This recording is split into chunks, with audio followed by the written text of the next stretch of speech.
Soul Hackers 2 throws players into the labyrinth of the mind. In Soul Hackers 2, an artificial intelligence known as Ion gets wind of an impending calamity and manifests itself into two parts named Ringo and Figu in an attempt to prevent the Great One's arrival and divert this apocalyptic scenario. Accomplishing this is ongoing. This is going to be easier said than done, and it's up to the player to take on the role of Ringo to track down the key individuals, and if necessary, and it usually is, soul hack them to restore their mind and body, and enlist their assistance before it's too late. Don't let the number and the title fool you. While Soul Hackers 2 is indeed the next entry in the RPG series, it's not one that requires any foreign experience with Soul Hackers or the Shin Megami Tensei franchise as a whole. Whether it's your first time crawling dungeons, or you're a veteran of this unique brand of Demon Think roleplayer, it will take you long to get accustomed to what Atlas has cooked up for this uniquely stylized and absorbent adventure into the depths of the mind.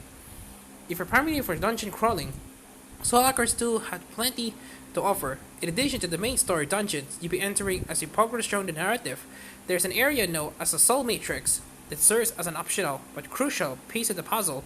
You need to do everything in the Soul Matrix by taking on the branching paths, each of which corresponding to one of your key party members. Will add new items and portions of each character's story that you might otherwise miss. Completely discovering these beats will pay off later, not just in terms of the level at which your party is powered up, but as a way to better understand some of the late game scenarios and character moments.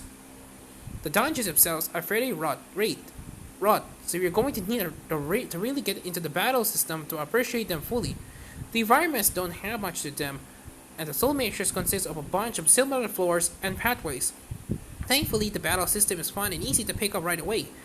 If you play a Shin Megami Tensei game before, the mix of using demons of attack while also busting out your own offensive will be familiar territory, as well as the concept of exploiting weaknesses for an immediate reward in the form of additional attacks that grow in power depending on how many of those weaknesses you can exploit in a single turn.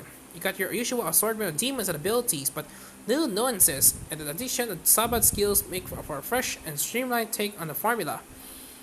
Beyond the nitty-gritty of party tweaking and hours upon hours of dungeon exploration, the characters are ultimately what will keep you coming back to Soul Hackers 2, long enough to see it through to the end. The story itself fits nicely into your average apocalyptic niche, but the cast is strong and the interplay is endearing throughout. Since you end up meeting the various members of your party within the first couple of hours, you get a lot of time to spend with them and increase the bonds between your protagonists and the rest of the pack. The more you explore the various areas and both real and otherworldly locations, the more you find out about your acquaintances, the better your odds and survival will be as you gradually head towards tougher late game challenges. Soul Hackers 2 has a lot of offer to your average RPG player for the depth of its combat, which you get a lot out of depending how much time you invest in the level of all the demons you find outfitting your party members in specific ways. The layer storytelling when you may not need extensive knowledge for a series to get your foot in the door of its follow-up.